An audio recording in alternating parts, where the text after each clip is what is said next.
Salut les amis, c'est Mugen. Aujourd'hui on se retrouve pour une petite vidéo après ces 2 mois de confinement.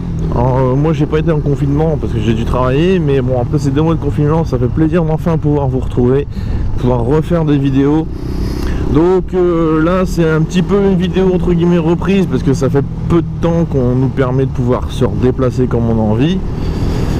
Donc je vais faire un point sur ce qui s'est passé durant le mois de mars, durant le mois d'avril et les vidéos prochaines qui vont arriver sur la chaîne. Donc pour commencer, mars, forcément il y a eu l'annonce du confinement. Donc moi qui avais prévu début avril, si vous vous rappelez bien, de remonter dans le nord. Donc vous vous doutez bien que face au confinement, je n'ai pas pu monter en road trip en moto. Donc j'ai dû l'annuler tout simplement. Ce qui s'est passé, c'est que du coup j'ai fait annuler mes vacances pour pouvoir avoir une semaine de plus durant mes vacances d'été. Donc ça a été accepté, j'ai pu annuler mes vacances. Ce qui fait que du coup j'ai rien pu faire durant le mois d'avril, donc j'ai travaillé et tout. Ce qui fait que du coup le road trip qui était prévu durant ce début avril est reporté au mois de juin. Donc là je suis en vacances pendant 4 semaines à partir de début juin. Comme vous savez, si vous suivez l'actualité, pour l'instant au niveau du confinement, on n'a pas le droit de faire plus de 100 km. Donc moi, comme je suis dans le Calvados, remonter dans le nord, il y a au moins 400 km, c'est pas possible pour le moment. Le problème, c'est que les mesures sont faites pour évoluer, soit dans un sens ou soit dans un autre. Donc soit ils vont nous permettre de pouvoir nous déplacer plus, ou au contraire dire bah non, vous pouvez pas. Donc dans ce cas-là, eh ben, on fera en fonction. J'espère en tout cas que ça sera plutôt dans le sens où on pourra se déplacer un peu plus loin.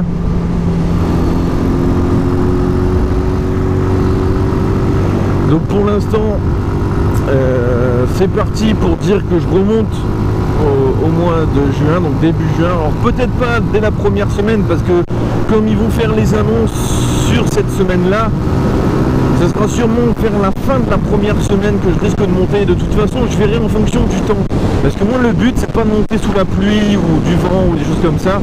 Du temps comme ça, un grand ciel bleu, pas trop de vent et tout, c'est vraiment le plus agréable pour pouvoir monter.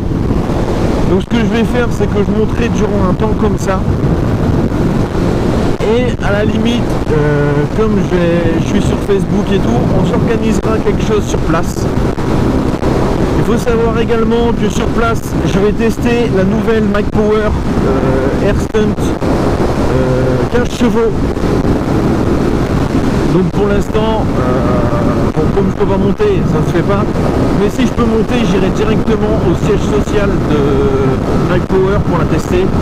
Parce que vous savez très bien que par rapport aux revendeurs, tout ce qui va vendre la moto à côté, ça va être beaucoup plus difficile de pouvoir négocier un possible essai. Alors que forcément, quand c'est le siège, c'est un peu plus facile. Donc comme je risque de monter, je vais en profiter en même temps. Il va y avoir également l'essai de la nouvelle MT 125 2020 qui sera fait ici prochainement. Après il n'y a pas eu énormément, du fait du confinement, il n'y a pas eu énormément de sorties non plus de moto. Il y a des choses qui ont été retardées, qui ont été repoussées et tout. Donc là c'est vrai qu'en essai, pour l'instant ce sera ces deux-là. J'ai toujours la moto de mon ami, enfin le petit chopper bobber que je dois vous essayer sur une base de rebelle, il me semble. Il faudrait que je revoie avec lui, il me semble que c'est sur ça. Donc en 125, donc ça va être plutôt pas mal. Donc à voir quand est-ce que je peux le voir pour faire l'essai. Bon, je pense que ça serait pas trop tardé. Après c'est vrai, comme je vous dis, le problème du confinement, c'est que malheureusement ça a retardé beaucoup de choses. J'ai vu beaucoup de personnes sur YouTube continuer à faire des vidéos et tout, à vous mettre des contenus différents. Moi c'est pas mon but, comme je gagne pas d'argent avec YouTube, que ça me fait pas ma vie. Moi si je vous mets pas une vidéo à part si c'est pour faire une annonce comme là, et en même temps ça nous permet de faire un petit tour. Si c'est pas pour faire une vidéo comme ça au minimum, je vois pas l'intérêt de vous faire une vidéo. Après chacun fait comme il a envie, et je leur jette pas la pierre. Après il y en a, c'est leur gagne-pain, donc c'est normal aussi qu'ils doivent gagner leur vie là-dessus. Moi c'est pas mon gagne-pain, c'est juste un petit plaisir. En plus en même temps je vous fais les petits tests quand j'ai l'occasion de pouvoir les faire. Donc voilà. Là en sachant qu'en plus au mois de juin je ferai quasiment tout le mois de juin en vacances, donc ça va me laisser énormément de temps pour pouvoir vous faire des vidéos, pouvoir vous faire kiffer un petit peu. Donc n'hésitez pas à mettre en commentaire s'il y a des choses que vous voudrez. À la limite même dans le nord, comme j'aurai la moto, je pourrais peut-être même vous faire des petites visites dans le nord, parce que comme je suis originaire de là-bas à la base, bah, je connais un petit peu. Donc s'il y a la possibilité de vous faire visiter des petits endroits, vous me demandez, je le ferai. Quitte à même filmer un petit tour avec des abonnés ou même des gens qui voudraient juste m'accompagner, ça pourrait être sympa. Là aujourd'hui c'est vraiment la petite vidéo de reprise, donc pour faire les annonces comme ça, on va aller vite fait sur la plage, on va aller faire un petit tour. Voir un petit peu ce qui se trame là-bas.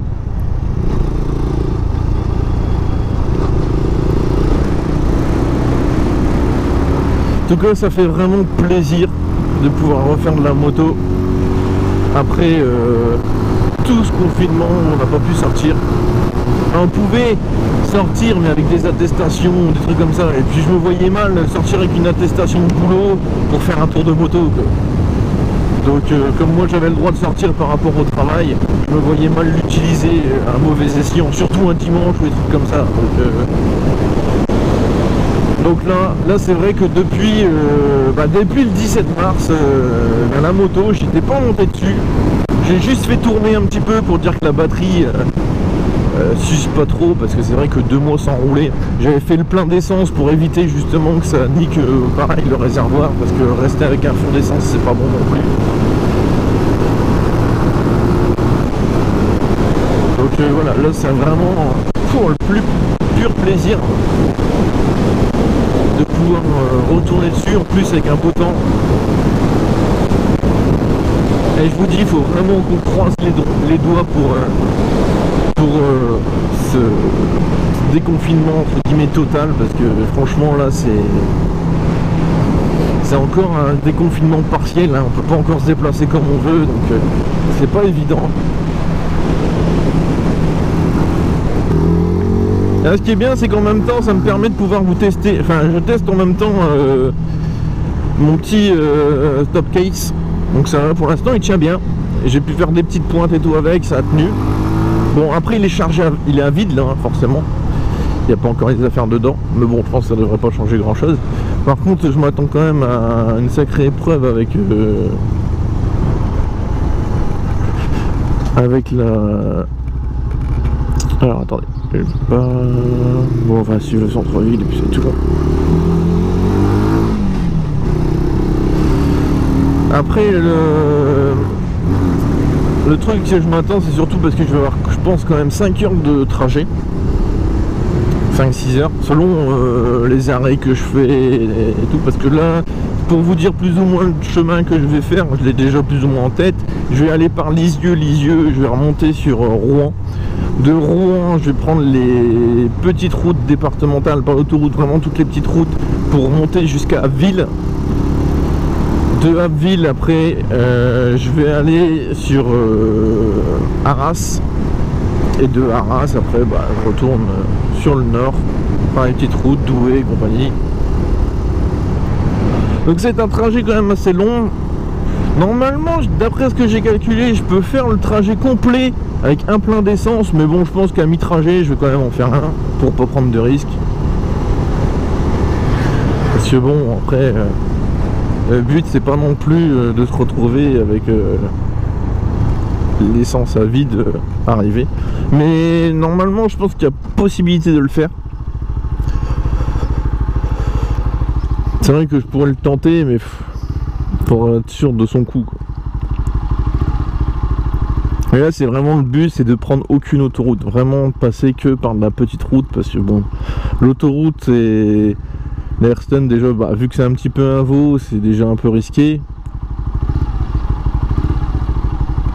Bon, alors si en plus je me retrouve avec des camions à côté, des trucs comme ça, sachant que moi je risque de partir en semaine, donc les camions il y en aura, non, j'ai pas très envie de me faire peur là-dessus.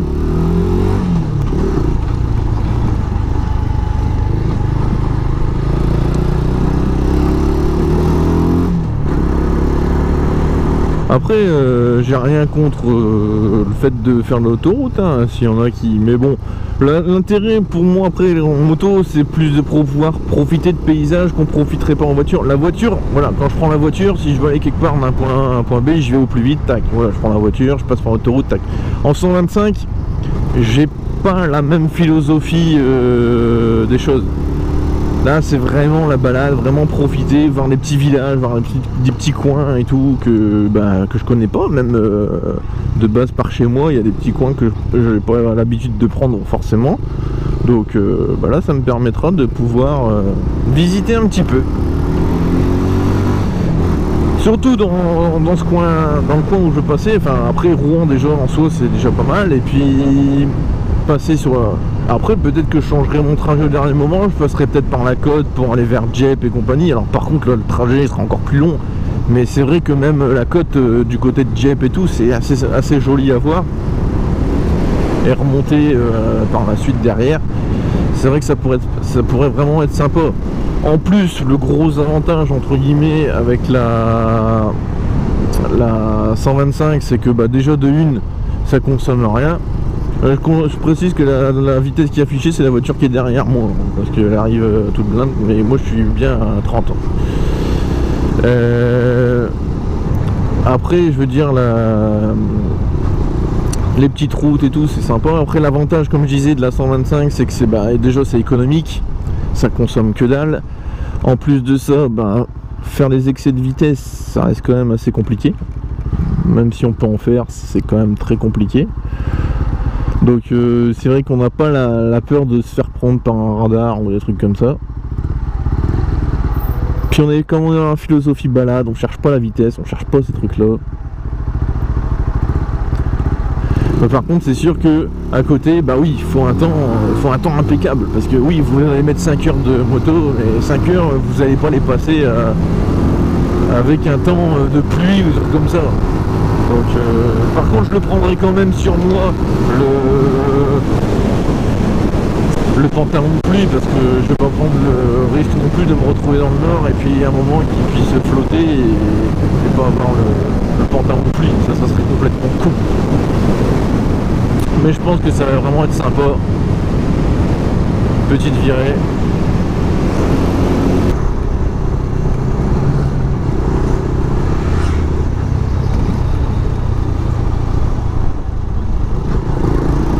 Là, franchement ce road trip je le sens bien quoi. On a qu'à se faire un méga barbecue quand je remonte. On se fait ça, un petit méga barbecue, on se met dans un coin, tac. On ramène toutes les motos, petit barbecue tranquille.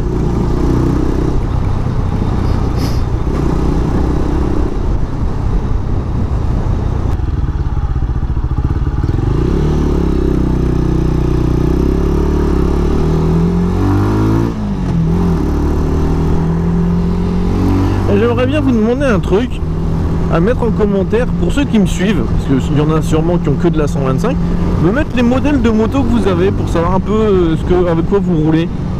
Comme ça, ça me permettrait de pouvoir savoir quelle communauté me suit, s'il y a plus de gens qui roulent en MT, s'il y a plus de gens qui roulent en chinoise ou des choses comme ça. Ça serait sympa de pouvoir savoir vos motos. Et peut-être que si avec les réponses et tout, je ferai peut-être un petit classement que j'afficherai en communauté ou des choses comme ça vous serez à peu près savoir ce qu'il y a comme moto. Donc n'hésitez pas à me mettre en commentaire vos modèles de moto. Et puis en même temps l'endroit de France où vous venez, pour moi ça me permettrait de pouvoir savoir ceux qui sont vraiment de Normandie et ceux qui sont un peu partout.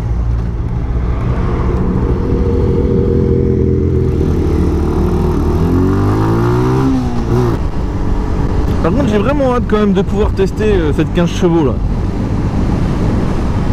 Par contre vous attendez pas à avoir exactement le même look hein, parce que le réservoir déjà a été aminci, il a été travaillé différemment, donc déjà au niveau du réservoir ça va changer. La taille des roues je crois qu'elle n'a pas changé, c'est exactement la même taille de roue. Après normalement d'après ce que j'ai compris elle aurait plus de couple à bas régime, donc elle aurait un petit peu comme dans le style de la GEX ou de la CB, un petit peu plus de patates au démarrage, ce qui serait vraiment très intéressant. Après bon, on peut avoir énormément de patates au démarrage et puis rien avoir au-dessus, donc c'est pour ça, pour moi ça me permettra de pouvoir juger.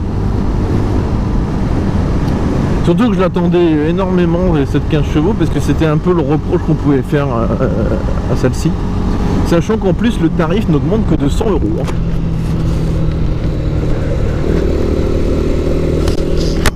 par rapport au modèle d'avant, elle prend que 100 € de plus, c'est pas cher payé pour 3 ou 4 chevaux.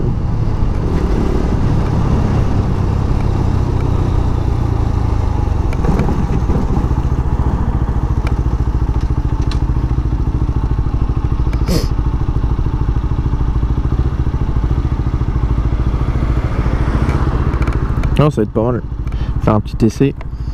Les couleurs, je crois que ça reste les mêmes. De toute façon, je vous ferai le compte rendu. Enfin, je le ferai en même temps que je ferai l'essai. Hein. Vous aurez toutes les informations qu'il faut avoir dessus. Mais c'est vrai que bon, là, depuis le temps que je roule avec, moi j'ai quand même beaucoup de bornes maintenant. Je dois être à quasiment 14 500, 15 000. Donc j'ai quand même beaucoup de recul dessus. Et par rapport à tout ce que je peux lire aussi sur internet et tout, c'est vrai que la phase 1, enfin la version 1, bah, malheureusement c'est celle qui a eu le plus de problèmes, on l'a su et tout. La version 2 avait tout corrigé, c'est celle que j'ai et franchement j'ai vraiment pas à m'en plaindre, à part les problèmes de compteur que j'avais au début, mais ça c'est des problèmes électroniques, donc c'est encore, ça n'a rien à voir avec le moteur, alors qu'avant c'était vraiment des problèmes de fuite de moteur et compagnie. Donc là c'était vraiment plus grave. Là de l'électronique malheureusement, bah voilà, j'ai envie de vous dire, ça peut arriver même sur des motos haut de gamme, hein, faut pas se mentir. Ensuite il y a eu la version injection qui a été sortie pour répondre aux nouvelles normes pollution et tout. Et bah là c'est pareil, c'était les problèmes de compteur, enfin tous les problèmes qu'il y a eu. Et le moteur, d'après ce que j'avais compris, il était resté quand même suffisamment fiable dans l'ensemble. Donc ça montre quand même que bon, il y a quand même un apprentissage derrière de leurs erreurs, même si ça reste léger, on va pas se mentir. Après le problème c'est que comme c'était leur premier moteur à injection, ceux qui ont roulé en injection à la place de la carbu, ils ont remarqué quand même que bon, elle avait un petit peu moins de répondants même à bas régime, donc déjà que moi je trouve déjà que c'est un veau, alors vous imaginez en injection c'est encore pire. Donc là, sachant que c'est une 15 chevaux en injection, est-ce que je vais quand même réussir à avoir mieux que ma carbu? Et c'est là que ça va être intéressant de pouvoir faire la comparaison. Après c'est sûr qu'à l'économie, bah, ce sera plus économique à mon avis l'injection, ça c'est quasiment sûr. Dans les deux temps, enfin dans les deux cas ça reste des cas de temps, donc ça consomme que dalle. Mais à mon avis l'injection, bah, elle est faite aussi pour ça, donc ça pourrait être aussi intéressant, sachant que bon, à mon avis au niveau autonomie vous attendez pas à avoir plus que ce qu'elle a actuellement, parce que même si elle consomme plus là actuellement, elle a un plus gros réservoir, donc en fait là l'autre côté elle va avoir un plus petit réservoir, mais comme elle consommera moins, bah, à mon avis on va être sur du kiff kiff, hein. On va consommer la même chose, enfin pas la même chose, mais on aura la même autonomie au final. Ce qui veut pas dire que parce qu'elle a un petit réservoir, elle n'a pas énormément d'autonomie, hein. Vous prenez une CBF 125 ou des trucs comme ça, c'est des chameaux, hein. C'est des trucs qui roulent vachement longtemps, hein. Et puis c'est vachement fiable, hein. Donc non, faut pas juger, parce que la moto c'est qu'il y a 12 litres de réservoir, hein.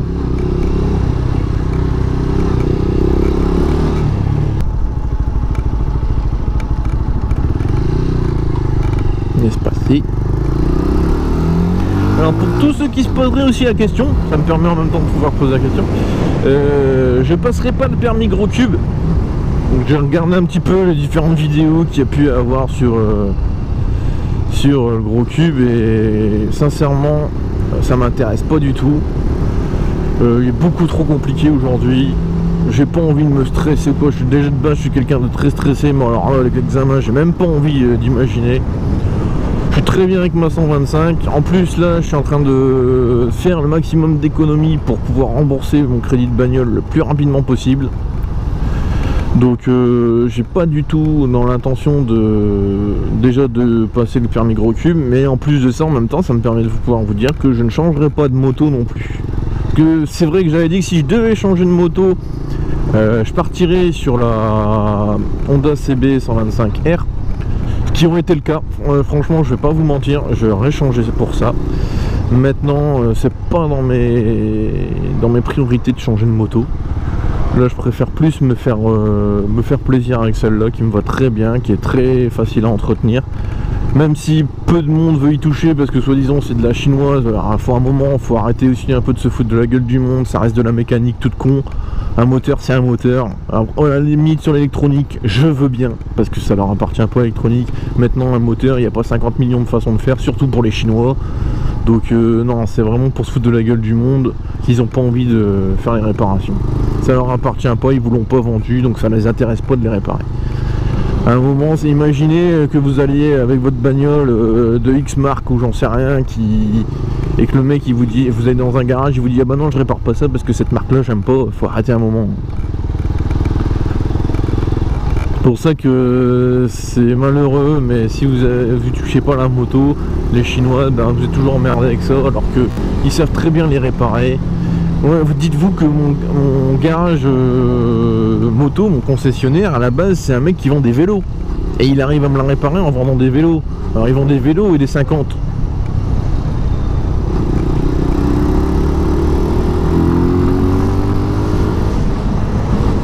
Donc un mec qui répare des vélos et des 50 qui arrive à réparer une 125, il va me dire qu'un garage qui répare des motos ou même des gros cubes, il sait pas réparer une 125. À un moment, faut arrêter de se foutre de la gueule du monde. Putain, c'est quand même blindé, hein. Vous avez vu quand même comment c'est blindé? Si, putain. Premier week-end de déconfinement. Bon, je vais pas aller jusqu'à la... Non, on va passer à côté de la plage, on va pouvoir voir s'il y a du monde dessus. Donc non, ça c'est un peu le petit coup de gueule que je dois passer. C'est vraiment pour les gens qui se foutent de la gueule du monde, à pas vouloir faire les réparations.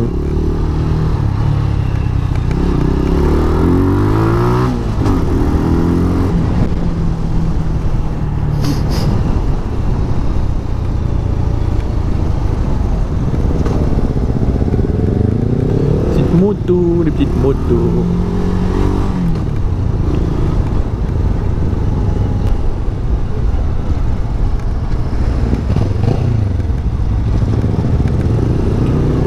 Mugen l'incruste, il s'incruste dans les groupes motos. Non, je rigole. À mon avis, j'ai pas le même endroit que nous, après on s'en va, donc à mon avis, ils vont se poser quelque part. Donc je ne vais pas m'incruster.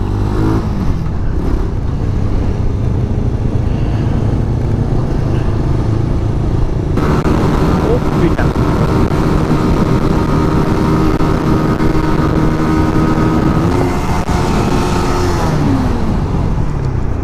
Ah bah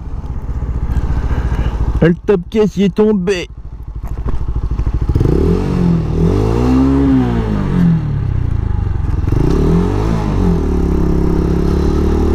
Ah bah ça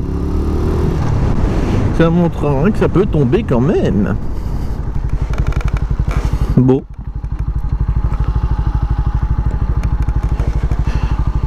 Qu'est-ce qui s'est passé? Pourquoi il est tombé? Pourtant le truc il est dedans. Ah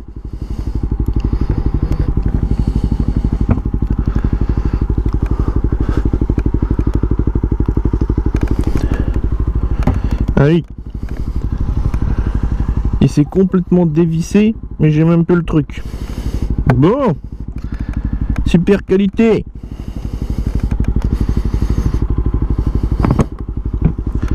Bon, et ben suite au prochain épisode. De retour à la maison. Donc, comme vous pouvez voir les petits dégâts qu'il y a dessus, hein, avec sa chute. Donc la vis qui était dedans, qui était enroulée devant, ben elle s'est barrée. Alors je sais pas du tout pourquoi. Enfin, il faut savoir que c'était assez court quand même en distance. Donc avec le choc, ce qui s'est passé, c'est que le top case, eh ben, il s'est ouvert et la pièce qui était là, elle s'est barrée dans la nature. Donc j'ai essayé de chercher pendant une vingtaine de minutes, je l'ai pas trouvé. Donc là, je suis en train de voir une solution de secours pour pouvoir changer ce problème parce que je vais pas pouvoir rester avec ça. En tout cas, ce qui est sûr, c'est que je remonte pas dans le nord comme ça. Hein. Donc, je vous tiendrai au courant de l'avancée des recherches de travaux.